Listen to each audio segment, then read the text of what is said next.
দেশ ছেড়ে সেনাপ্রধান ওয়াকারুজ্জামান সেন্ট্রাল আফ্রিকান রিপাবলিকে গিয়েছেন। আগে হ্যাঁ, দেশ ছেড়ে পালিয়েছেন সেনাপ্রধান ওয়াকারুজ্জামান। এই যে হয়তো সেনাপ্রধান ওয়াকারুজ্জামানকে দেশে ফিরতে নাও দেওয়া হতে পারে। বিবিসি বাংলার সাথে যে ইন্টারভিউটা দিয়েছেন আমাদের প্রধান উপদেষ্টা ডক্টর ইউনূস, সেটা এযাবৎকালে তার দেয়া সব ইন্টারভিউর চাইতে আলাদা। দুজন ব্যক্তির প্রতি তাকে বিরক্ত মনে হলো। একজন হচ্ছে জনাব তারেক রহমান এবং আরেকজন হচ্ছে আমাদের সেনাপ্রধান জেনারেল ওয়াকারুজ্জামান। এবার দেশ ছেড়ে পালিয়েছেন সেনাপ্রধান ওয়াকারুজ্জামান। সেনাপ্রধান ওয়াকারুজ্জামানকে বাংলাদেশে আর ঢুকতে দেওয়া হবে না। তিনি ইতিমধ্যে পদত্যাগ করে নাকি তিনি বিদেশ চলে গিয়েছেন, আর তার জায়গায় বর্তমানে সেনাপ্রধানের দায়িত্ব পালন করছেন জিল্লুর রহমান। বর্তমানে বাংলাদেশে যেভাবে একের পর এক কঠিন আক্রমণ চলছে বিদেশি, সেটা শুনলে আপনি রীতিমতো অবাক হবেন। বাংলাদেশের সেনাপ্রধান ওয়াকারুজ্জামানকে নিয়ে বাংলাদেশে বেশ কয়েকদিন ধরে চলতেছে নানান ধরনের আলোচনা এবং সমালোচনা। অনেকেই বলতেছে বাংলাদেশের সেনাপ্রধান ওয়াকারুজ্জামান পদত্যাগ করছে, আবার অনেকেই বলতেছে বাংলাদেশের সেনাপ্রধান নাকি দেশ ছেড়ে পালাইছে। সত্যি সত্যি কি সেনাপ্রধান দেশ ছেড়ে পালাইছে এবং সত্যি সত্যি কি সেনাপ্রধান পদত্যাগ করছেন? এইবার এই বিষয় নিয়ে পর্যালোচনা করে আমরা বেশ কয়েকটি খুবই গুরুত্বপূর্ণ তথ্য এবং ভিডিও ফুটেজ পাই, যা আজকের ভিডিওতে সেগুলোই এক এক করে ধারাবাহিক তুলে ধরবো। যদিও আজকের ভিডিওটা কিছুটা লং হতে পারে, তবে ভিডিওতে জানতে পারবেন সেনাপ্রধানকে নিয়ে এমন কিছু অজানা গোপন তথ্য যা জানলে আপনিও ইতিমধ্যে অবাক হতে বাধ্য। সেই সাথে আরো জানতে পারবেন বর্তমান রাজনীতির প্রেক্ষাপট আসলে কোন দিকে যাচ্ছে। বন্ধুরা চলুন ভিডিওতে আজকে আর বেশি কথা বাড়াবো না, সরাসরি আজকে আমরা মূল ভিডিওতে চলে যাবো আর সেখানে দেখব বর্তমান সেনাপ্রধানের অবস্থান এবং সত্যি সত্যি কি সেনাপ্রধান পদত্যাগ করে দেশ থেকে পালিয়েছেন নাকি এগুলো সব গুজব। আমাদের বাংলাদেশের প্রধানমন্ত্রী শেখ হাসিনাকে তাকে আপনার ওয়ার্কার কালকে জুম্মার নামাজের পরেই ভারত থেকে ফিরিয়ে আনতেছে বাংলাদেশে। এই কথাটা আসলে কতটুকু সত্য, আসুন আমরা ডিরেক্ট এই পয়েন্টে যাই। অন্যদিকে এই ভিডিওটি অত্যন্ত স্পেশাল, যারা নাকি আওয়ামী লীগ সমর্থক আছেন তাদের জন্য অত্যন্ত স্পেশাল। সবাইকে বলবো যে ভাই ধৈর্য সহকারে ভিডিওটি দেখবেন, আমি 4 থেকে 5 মিনিটের ভিতরে শেষ করে দিব। আমাদের বাংলাদেশের বেশ কিছু মিডিয়া এবং অন্তর্বর্তীকালের সরকারের সতীর্থরা তারা এই কথাটি বলতেছে যে আমাদের বাংলাদেশের সেনাপ্রধান মিস্টার ওয়াকার তিনি 3 দিনের সফরে আফ্রিকা যান। আমাদের বাংলাদেশের যেমন আপনার রাজধানী ঢাকা, তেমনিতে আফ্রিকার রাজধানী হচ্ছে আপনার বাঙ্গিপাড়া কি এমন একটা নাম। যাই হোক, তিনি 3 দিনের সফরে সেখানে যান কোনো একটা কাজে। এখন তারা বলতে কারা, পিনাকি, ইলিয়াস কিংবা আমাদের বাংলাদেশের যে বৈষম্য বিরোধী ছাত্র আন্দোলনকারীদের ভিতরে কিছু আপনার মাস্টার মাইন্ড আছে, তারা বলতেছে যে আওয়ামী লীগের নেতাকর্মীরা এবং বা আওয়ামী লীগের অনেক জনগণ আপনার তারা এয়ারপোর্টে যাওয়ার জন্য কোটি কোটি জনগণ প্রস্তুত হচ্ছে। এদেরকে আটকাতে হলে আমাদেরকে বড় একটি আন্দোলন করে বা বড় একটি ছাত্র সমাবেশ করে এদেরকে প্রতিরোধ করতে হবে, যাতে কোনোভাবেই বাংলাদেশের সেনা প্রধান মিস্টার ওয়াকার কোনোভাবেই যাতে শেখ হাসিনাকে বাংলাদেশে ফেরাতে না পারে। এই কথাটা আসলে কতটুকু সত্য বলেন তো? এই কথাটা আসলে কতটুকু সত্য? আমি দেখতেছি যে বাংলাদেশের বেশ কিছু মিডিয়া, বিশেষভাবে আপনার এই ইনাকি পিনাকি বা যে সমস্ত জঙ্গিবাদীর আছে, তারা আপনার এই কথাটা অনেক গুরুত্ব সহকারে বলতেছে যে সেনাপ্রধান হঠাৎ করে তিনি আফ্রিকা 3 দিনের জন্য ভ্রমণ করলেন, যেখানে ইন্ডিয়া থেকে প্রতিনিয়ত শেখ হাসিনাকে বাংলাদেশে হুট করে ফেরাবে বলে হুমকি দুমকি দিয়ে যাচ্ছে। আর হঠাৎ করে এমন টাইমে সেনাপ্রধানের সফরটা কি আসলেই সন্দেহজনক, কিংবা এই বৈষম্য বিরোধী বা জঙ্গিবাদী যারা আছে এদের শরীরে কাল ঘাম ছুটে গেল? আসুন এই বিষয়ে কথা বলি। সবার আগে আমি বলবো যে এটা একটা ডাহা মিথ্যা কথা। কেন মিথ্যা কথা? এটি হচ্ছে এরা বলতে কারা? এই বৈষম্য বিরোধীরা বা আপনার এই পিনাকি বা দেশ বিরোধী যারা কথাছে তারা। কেন ছড়াচ্ছে? কারণ এই কথাটা যখন নাকি ছড়াবে তখন আওয়ামী লীগের আপনার বেশ কিছু নেতা কর্মীরা তারা কি আপনার রাস্তায় নামবে এবং তাদেরকে গ্রেফতার করবে। কে গ্রেফতার করবে? আমাদের বাংলাদেশের সেনাবাহিনী, পুলিশ বাহিনী বা আদার্স যে বাহিনী আছে তারা আওয়ামী লীগকে ধরার একটা মাস্টার প্ল্যান, যে এই ধরনের একটা কথা যদি সমন্বয়কারীরা ছড়ায় কিংবা এই ইনাকি পিনাকি ইলিয়াস এরা যদি ছড়ায়, তাহলে আপনার আওয়ামী লীগের জনগণ তো খুব বা দেশের মানুষ তো খুব ভালোভাবে এটা বিশ্বাস করবে, এবং আওয়ামী লীগের যে সমস্ত নেতাকর্মীরা, জনগণ যারা নাকি পলাতক আছে, বিশেষ করে নেতাকর্মীরা, তারা যাতে গর্ত থেকে বের হয়ে আসে, এটার জন্যই তারা এই ধরনের একটা টুপ দেয়। তো আমি বলতে চাই যে ভাই, এটা ডাহা মিথ্যা কথা, এই কথায় কেউ কান দিবেন না প্লিজ। আর কেউ মাঠে ঘাটে নাইমা যায়েন না। শেখ হাসিনা কালকে দেশে আসতেছে না, যদি আসে আর যাই হোক, আমার আগে ইনশাল্লাহ আশা করি আপনারা জানতে পারবেন, কিংবা আমি যদি জানতে পারি আপনাদের আগে, আশা করি আপনাদের আগেই জানতে পারবো। লিগ্যাল ইনফরমেশনটা আমি আপনাদেরকে জানিয়ে দিব। কিন্তু কালকে দেশে আসতেছেন, এটা 100% সত্যি কথা। বর্তমান বাংলাদেশের চারদিকে এই কথাটা কিন্তু ছড়িয়ে যাচ্ছে। আমি সবার উদ্দেশ্যে এত রাত করে আপনাদের সাবধান করার জন্য আসলে এই ভিডিওটি করা, যে ভাই আপনারা কেউ আবেগের বশে এসা কোনো আপনার ওই ইনাকির পিনাকির কিংবা ওই ধরনের এভিডেন্স দিয়ে কথা বলবো যে কালকে ওয়াকারের সাথে দেশে আসতেছে, ডাহা মিথ্যা কথা ভাই। ঠিক আছে, কেউ আবার মাঠে ঘাটে নাইমা যায় না, পরে কিন্তু বিপদে পড়বেন। তাই আমি একটা কথাই বলবো যে এই ভিডিওটি সবার কাছে সতর্ক বার্তা হিসাবে পৌঁছাই দেন, আশা করি আপনাদের উপকারে আসবে। যাই হোক, এই জঙ্গিবাদীদের এই টুপ আমরা সফল হতে দেব না, এদের এই মনের আশা আমরা কখনোই সফল হতে দেব না ইনশাল্লাহ। তাই বলবো, কেউ মিথ্যা কথায় কান দিবেন না, বিশেষ করে এই ধরনের জঙ্গিবাদীদের কথায়। যাই হোক দর্শক বন্ধুরা, আপনাদের ব্যক্তিগত মতামত অবশ্যই জানিয়ে যাবেন, আর এর সাথে আপনারা নিজেরও সাবধানতার অবলম্বন। এই 5ই মার্চে দাঁড়িয়ে বাংলাদেশ এই মুহূর্তে 3 ভাগে বিভক্ত না। বাংলাদেশের ম্যাপকে আবার ভাগ করতে যাবেন না, এমন ভাববেন না যে ভারত হয়তো রংপুর দখল করে নিল, চট্টগ্রাম দখল করে নিল। বিষয়টা এরকম না। বিষয়টা হচ্ছে বাংলাদেশের যে 18 কোটি মানুষ আছে, সেই মানুষজনের মধ্যেই 3টে ভাগ হয়ে গেছে। একদল মোহাম্মদ ইউনূসের তরফে বা পক্ষে, আর একদল রয়েছে সেনাপ্রধান জেনারেল ওয়াকারুজ্জামানের পক্ষে, আর একদল হচ্ছে নিউট্রাল। তারা সিদ্ধান্তই নিতে পারছে না যে কোন দিকে যাবে, মানে একেবারে টালমাটাল অবস্থা। টালমাটাল অবস্থা যে শুধু তাদের তা নয়, যারা ইউনূসের তরফে রয়েছে তাদেরও টালমাটাল অবস্থা, যারা জেনারেল ওয়াকারুজ্জামানের তরফে রয়েছে তাদেরও টালমাটাল অবস্থা, এবং টালমাটাল অবস্থা তো অবশ্যই যারা আওয়ামী লীগ এবং শেখ হাসিনার তরফে রয়েছে। এই টালমাটাল অবস্থার মধ্যেই হঠাৎ করে জেনারেল ওয়াকারুজ্জামান আফ্রিকা সফরে চলে গেছেন। অনেকে বলছেন যে উনি আর ফিরবেন না। আপনাদেরকে জানিয়ে রাখি, এই যে সেনাপ্রধান জেনারেল ওয়াকারুজ্জামান, এই লোকটি কিন্তু ভীষণ ভালো লোক। হ্যাঁ, ভালো লোকরা, মানে মানসিক দিক থেকে ভালো লোকরা এই সেনাপ্রধান হয়ে কতটা কি করতে পারেন জানি না, হয়তো ভালো মানসিকতার ছাপ তিনি রেখে যেতে পারবেন আগামী দিনে।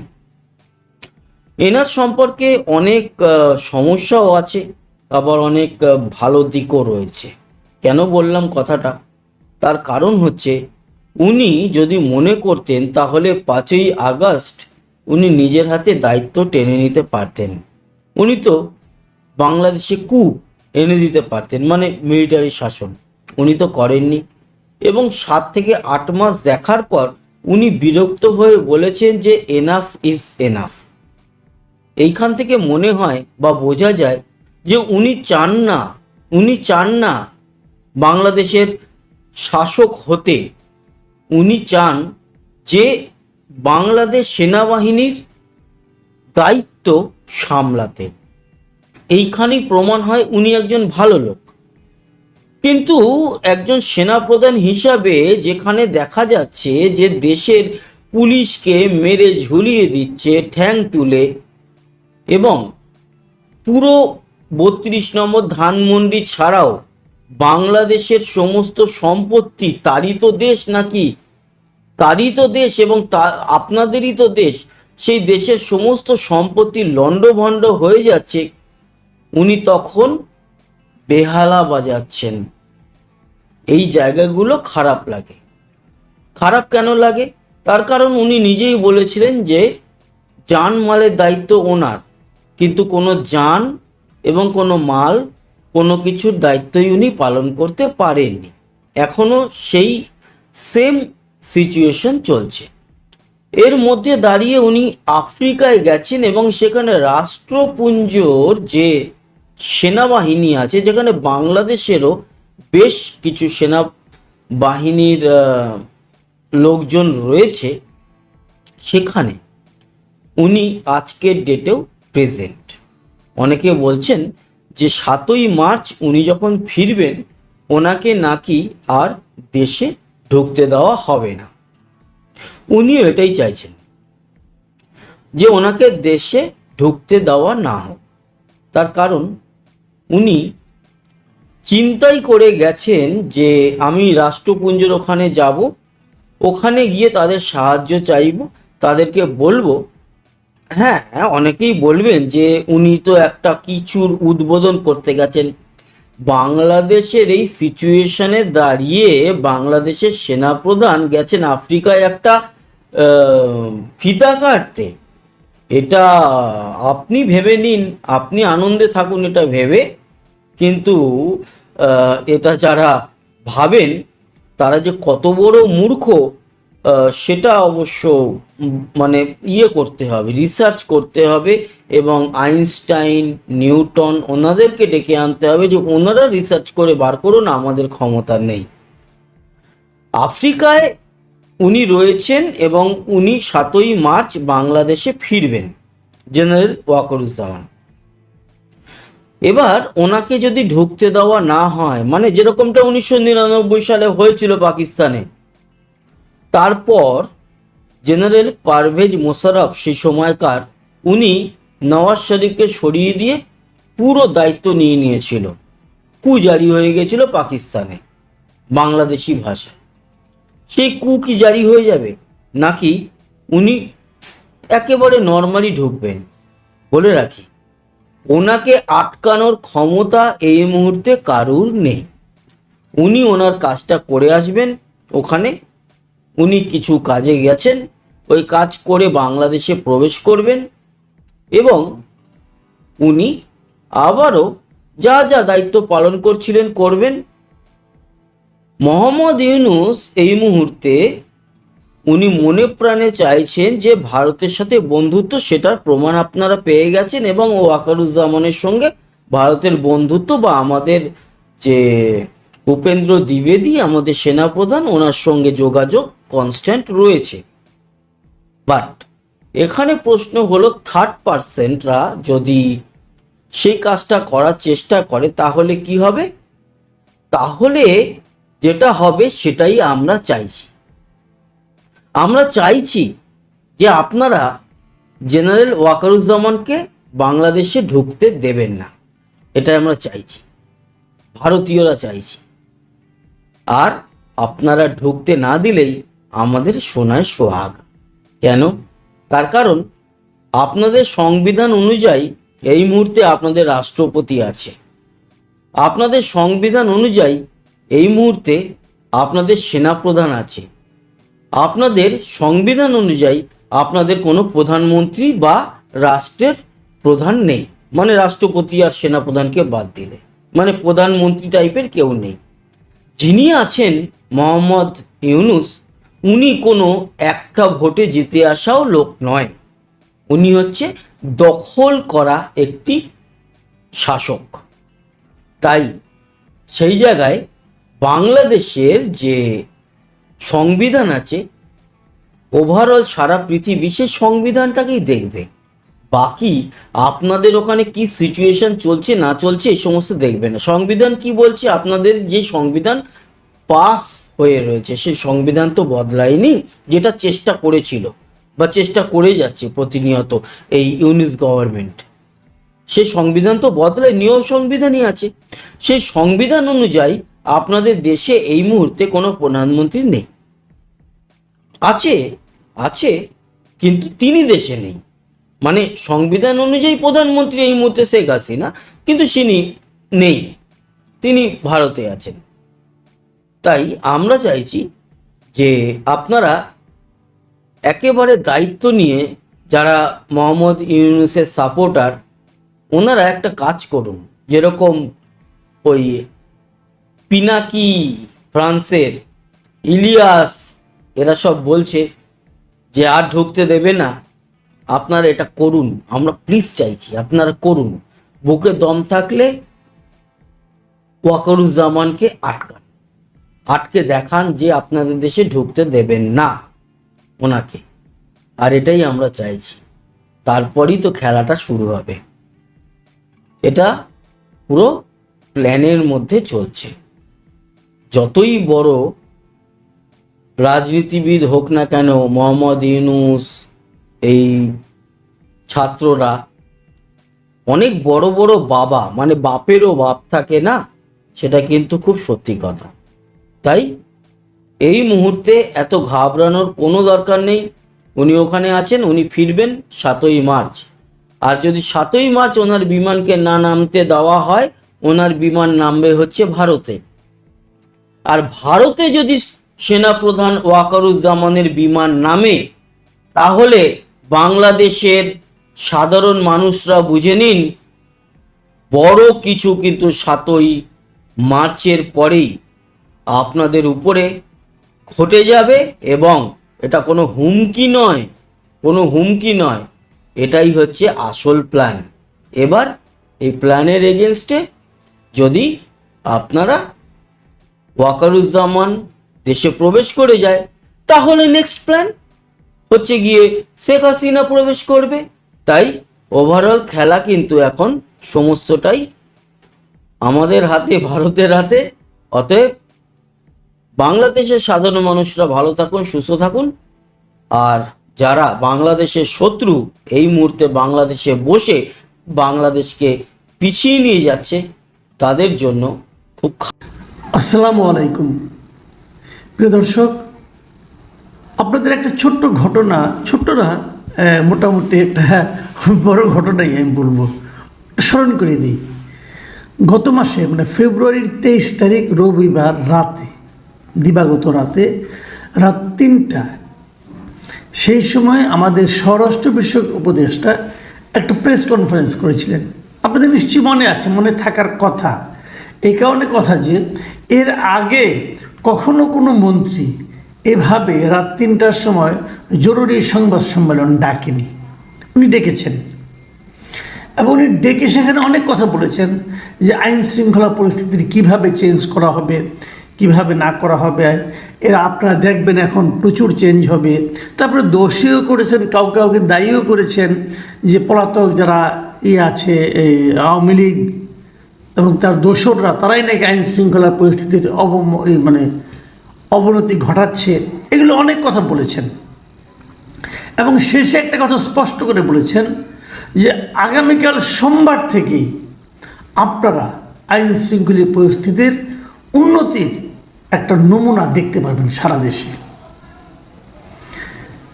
সেই সোমবার আজকে 8 দিন 9 দিন হয়ে গেল।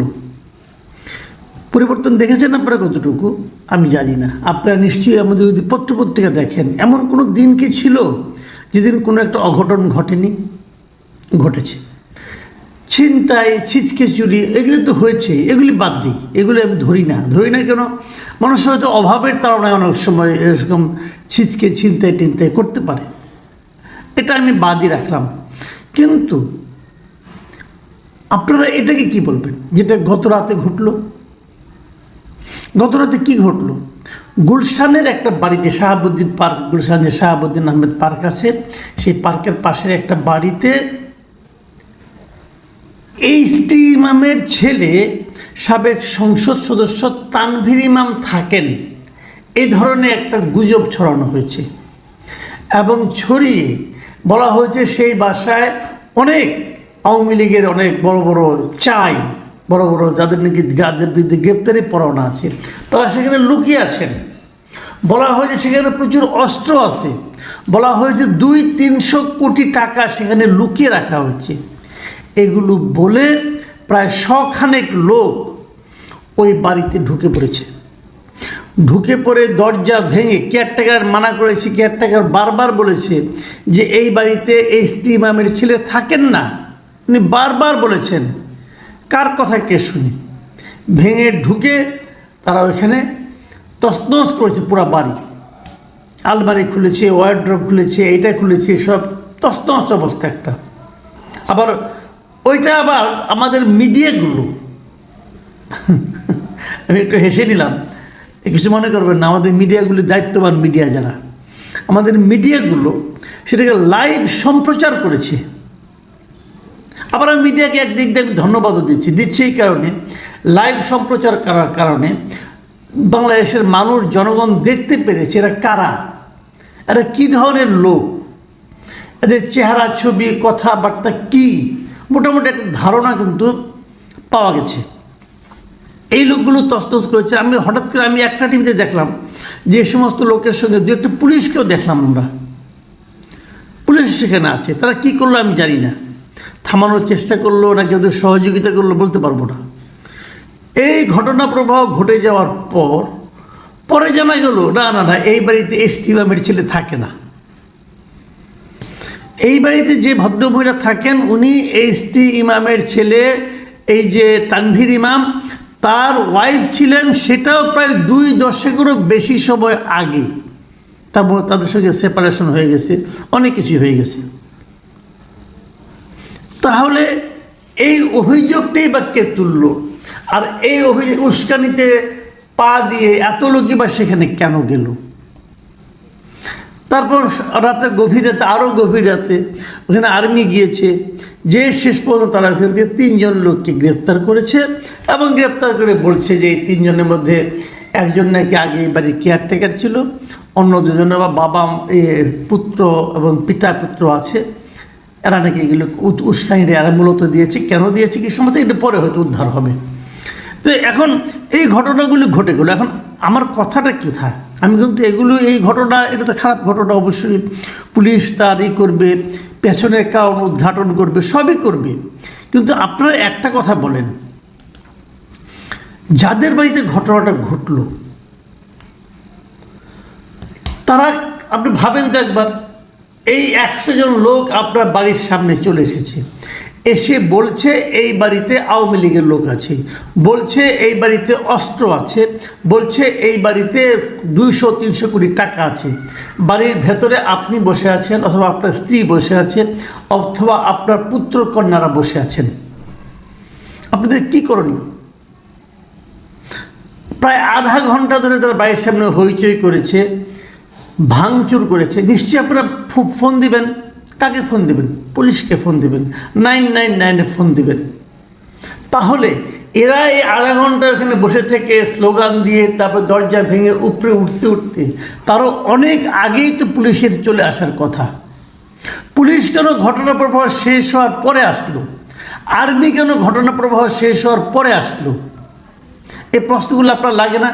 তারপরে ভাবেন যে আপনাদের মেন্টাল অবস্থাটা কি। আপনি ভেতরে বসে আছেন, বাইরে ধুমধাম লাথি পড়ছে, দরজা ভাঙা হচ্ছে, আপনার মানসিক অবস্থাটা, আপনার শারীরিক অবস্থাটা, আপনার হৃৎপিণ্ডের অবস্থাটা কি দাঁড়াতে পারে একবার ভাবুন। অথচ এটা কিভাবে হতে পারে? এটা হওয়া খুব কঠিন, তাই মনে করছেন আপনারা? না, ঘটনাটা তা না, এটা হওয়া খুব কঠিন না। এটা হওয়া বাংলাদেশে এখন এই সরকারের আমলে, এই সরকারের আইন শৃঙ্খলার উপর যে নিয়ন্ত্রণ, তার কারণে এই ধরনের ঘটনা পৃথিবীর সমস্ত দেশের জন্য কঠিন হলেও আমাদের দেশের জন্য এটা খুব সহজ। কিছুই বলার দরকার নেই। মাত্র 10-12 জন লোক যে একটা বাড়ির সামনে বলবে যে এই বাড়িতে আওয়ামী লীগের লোকজন পালিয়ে আছে, এই বাড়িতে অমুক মন্ত্রী পালিয়ে আছে, এই বাড়িতে আওয়ামী লীগের লোকজন অস্ত্র লুকিয়ে রেখেছে, এই বাড়িতে আওয়ামী লীগের লোকজন 500-600 কোটি টাকা লুকিয়ে রেখেছে, চলো ভাঙি। সবাই দেখবেন ভাঙার জন্য উঠে পড়ে লাগছে, এবং এটা চলছে এই দেশে। আপনাকে দরজা ভাঙা না, বিল্ডিং ভেঙে দেওয়া হচ্ছে। কোনো শাস্তি হয়েছে এই পর্যন্ত? কোনো একটা শাস্তি হয়েছে? সরকার দূরে দাঁড়িয়ে তামসা দেখে। এদেরকে উপদেশটা বাড়ানো হয়েছে তামাশা দেখার জন্য।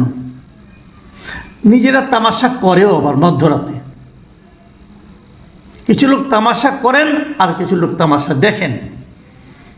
সারা দেশের মানুষকে তামাশা দেখান। মিডিয়াগুলোর সৌজন্যে আমরা সেই তামাশা দেখি। আর যারা প্রকৃতই নিরীহ মানুষ, আর যারা শান্তিপ্রিয় মানুষ, যারা আইন মান্যকারী মানুষ, তারা সেটা দেখে এবং আতঙ্কিত হয়। এ কোন দেশে, এ কাদেরকে আমরা দায়িত্ব দিয়েছি এই দেশ চালানোর জন্য? আরে কী চালাচ্ছে? আপনি বলবেন ধুর, এগুলি কোনো বিষয় না। 2 দিন আগে তো বিবিসির কাছে আমাদের প্রধান উপদেষ্টা বললেন দেশের আইন শৃঙ্খলা পরিস্থিতি খুব ভালো, বলেছিলেন না? আমি প্রধান উপদেষ্টাকে জিজ্ঞাসা করতে চাই, ভাই আপনি একজন গুরুত্বপূর্ণ ব্যক্তি ছিলেন, অনেক দিন ধরে এখনও আছেন, আপনি দেশের দায়িত্ব নিয়েছেন, সরকার চালানোর দায়িত্ব নিয়েছেন, কালকের এই দৃশ্য আপনি দেখেননি? একটা বাড়িতে যে এই যে ভাঙচুরটা করা হলো, আপনি দৃশ্যটা আপনি চোখে পড়েনি? আপনার কাছে কী মনে হয়েছিল? আপনি কি ভুলে গেছেন যে আওয়ামী লীগ আমলে আওয়ামী লীগ সরকার আপনার উপর কী করতো? ভুলে গিয়েছেন আপনি এগুলো? আপনার তখন মানসিক স্ট্যাটাসটা কী ছিল? আপনার মানসিক অবস্থাটা কেমন ছিল? নাকি আপনি সেই মানসিক অবস্থাটা সকলের মধ্যে ছড়িয়ে দিতে চান? এটাই আপনার মোটো, যেটা নাকি শেখ হাসিনার ছিল। শেখ হাসিনার বাবা মা সবাইকে, পরিবারকে কিছু লোক হত্যা করেছিল, এবং উনি হয়তো মনে করতেন এই দেশের মানুষই তাদের হত্যা করেছে, অতএব এই দেশের মানুষের মধ্যে উনি আতঙ্ক ছড়িয়ে দেওয়ার চেষ্টা করেছিলেন।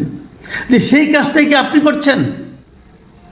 যে পুরো দেশের মানুষকে দেখাচ্ছেন, দেখো শেখ হাসিনা যখন আমাকে এরকম টর্চার করেছে, আমাকে এরকম 8 তলা 9 তলা পর্যন্ত হেঁটে উঠতে বাধ্য করেছে, তখন আমার মনে কি চলেছিল ওটা তোমরা তো বুঝবা না, আসো বুঝাই দিই। আপনি কি এভাবে সবাইকে বোঝাচ্ছেন? আপনি কি এই জাতির উপর প্রতিশোধ দিচ্ছেন? কি হচ্ছে এগুলো? কারোর উপর কারো কোনো নিয়ন্ত্রণ নাই, কেউ কিছু বলে না। সহজ কাজ, কিন্তু কোনো কঠিন না। প্রথম দিনই যারা গেলে ভাঙচুর করলো, যারা বিভিন্ন ভবন ভাঙলো এবং সেখানে বড় বড় ফ্ল্যাগ নিয়ে যারা নাকি এখানে ছবি তুললো, তাদেরকে আপনারা ধরতে পারছেন? একজনকে এ পর্যন্ত ধরার চেষ্টা করেছেন? ওই দিন না ধরেন তাহলে তারা কি সিগন্যাল পাবে? তারা সিগন্যাল পাবে এই কাজ করা যায়, তারা সেই কাজই করছে। এবার কি হলো? আপনি 3 জনকে ধরেছেন, কি বলছেন? এই 3 জন উস্কানি দিয়েছে। ওকে উস্কানি দিয়েছে, এই 3 জনের শাস্তি হবে। কিন্তু সেই উস্কানিতে উৎসাহী হয়ে যারা ওখানে ভেঙেছে, যারা ভিতরে গিয়েছে, প্রায় 100 জন লোক, বাকিদের ধরেন না কেন? ধরা তো খুব সহজ। আপনি সবগুলো টিভির যে রিপোর্টিং আছে, সবগুলো টেলিভিশনে ভিডিও রিপোর্টিং আপনি যেগুলো আছে সেগুলো স্ক্যান করেন, প্রত্যেকটা লোকের চেহারা ওখানে পেয়ে যাবেন। যদি সবগুলো স্ক্যান করলে পাবেন আপনি, কারণ এক একটা ক্যামেরা এক এক জায়গায় ছিল। ওই ক্যামেরায় দেখানো প্রত্যেকটা লোকের স্টিল ছবি করেন, করে মিডিয়াতে জানায় দেন এই লোকগুলিকে আমরা গ্রেপ্তার করতে চাই। সবগুলো লোককে ধরেন, ধরে দৃষ্টান্তমূলক শাস্তি দেন। আমি ধরে নিলাম ওটা তানভীর ইমামের বাসা ছিল, হাইপোথেটিক্যাল ধরেন ওটা তানভীর ইমামের বাসাই ছিল, ওখানে 200-300 কোটি টাকাও ছিল। তারপরেও একজন পাবলিকের জন্য ওখানে ঢোকাটা কি আইনসম্মত? আপনার বাড়িটাকে ঘেরাও দিয়ে রাখতে পারতেন, যে আমি বাড়িটাকে ঘেরাও দিয়ে রাখছি, যতক্ষণ পর্যন্ত পুলিশ না আসবে আমরা কিন্তু সরবো না। পুলিশ আসবে, পুলিশের কাছে হ্যান্ড ওভার করে দিয়ে আপনি চলে যান। আপনি ভেতরে ঢুকলেন কোন আইনে?